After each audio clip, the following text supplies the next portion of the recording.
Alright, so lots. A lot is a measure of volume of a transaction on the Forex market. One lot equals to 100,000 units of base currency.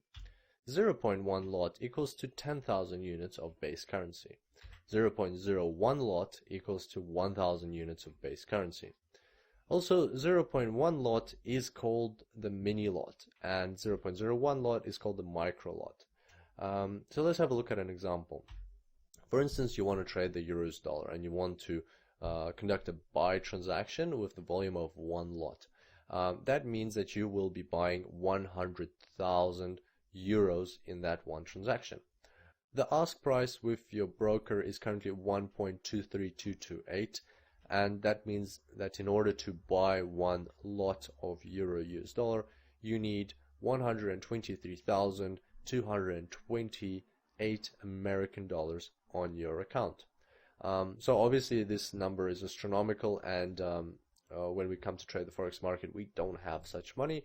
How can we still trade the Forex market? Well, we'll find out about that when we talk about leverage.